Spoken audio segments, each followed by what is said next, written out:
মা আজকে তো তুমি অনেক সাজিয়ে খেতে দিয়েছো, তো তুমি বলো এত সাজিয়ে গুছিয়ে খেতে দেওয়ার কারণ কি?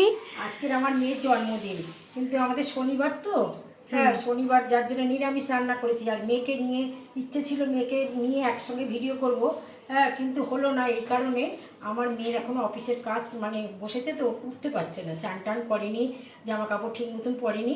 কালকে তোমাদের আজ তো নিরামিষ, কালকে আমিষ রান্না করে তোমাদের দেখাবো, তখন আমি হ্যাঁ ছবিতে একেবারে নিয়ে আসবো। আচ্ছা কি কি লাঞ্চে রান্না করেছি তোমাদের চাল, দেখাবো।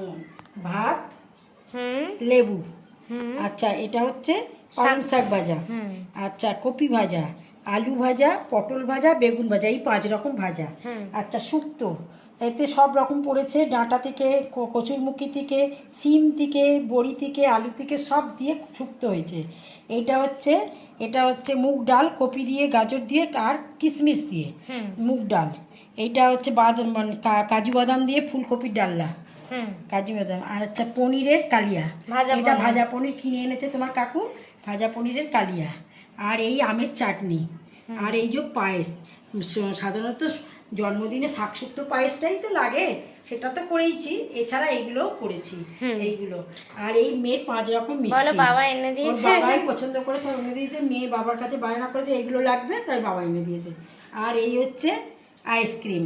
আর এই যে মিষ্টিটা এনেছে বাড়ির সবাইকে দেবো। পায়েস করেছি, মিষ্টি আর পায়েস সব রয়েছে। আর রান্নাগুলো এগুলো ওইদিকে সব রান্না, ওইদিকে সব রান্না রাখা রয়েছে, সবাইকে দেবে, মিষ্টি রয়েছে, সবাইকে দেবো। ঠিক আছে, আমার রান্না বান্না কথাবার্তা যদি ভালো লেগে থাকে তাহলে একটা লাইক করে দেবেন, একটা সাবস্ক্রাইব করে দেবেন। নমস্কার।